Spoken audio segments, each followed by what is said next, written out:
আল্লাহ তাআলা কিয়ামতের দিন আমার আপনার অধীনস্থদের ব্যাপারে এই কথা জিজ্ঞাসা করবে না। অধীনস্থদের মধ্যে অন্যতম হলো সন্তান।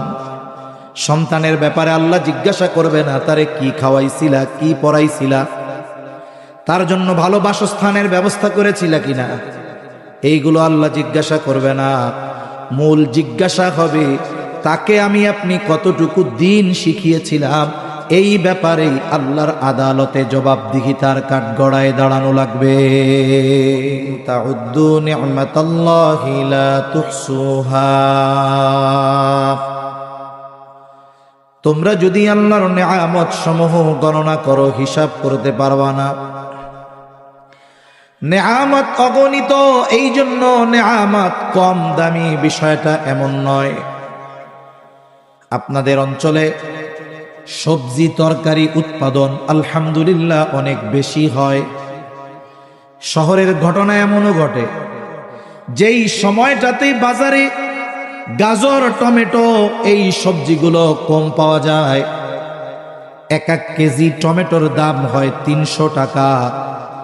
আবার যখন টমেটো উৎপাদন বেশি হয়, চাহিদার চাইতে বেশি উৎপন্ন হয়, কেজি হয় 10 টাকা, 5 টাকা। তাহলে 300 টাকা কেন দাম? বলে এটার উৎপাদন কম, পাওয়া যায় কম, চাহিদা বেশি, এই জন্য দাম বেশি।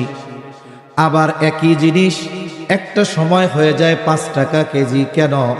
বলে এখন বাজারে অনেক বেশি, এই জন্য দাম অনেক কম। তাহলে আল্লাহ তাআলা অগণিত নেয়ামত দিয়েছেন, তাই এটা মনে করার সুযোগ নাই যে নেয়ামত অনেক বেশি এই জন্য দাম কম। বরং আল্লাহ তাআলা বান্দার জন্য এমন এমন দামি নেয়ামত অতি সহজে দিয়েছেন, বান্দা যদি এই বিষয়গুলো নিয়ে একটু ফিকির করত, চিন্তা করত, তাহলে ওই রবের নাফরমানি আমরা কখনো করতাম না।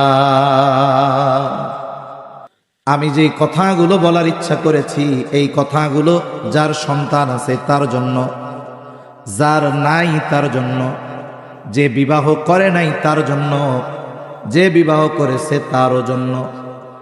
এই দুনিয়ায় দামি নেয়ামতগুলোর মধ্যে অন্যতম এক দামি নেয়ামত হলো সন্তান।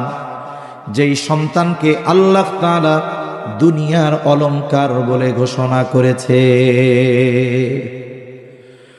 আল্লাহ তাআলা কোরআনুল কারীমের মধ্যে বলেন, আল মালু ওয়াল বানুনা জিনাতুল হায়াতিদ দুনিয়া।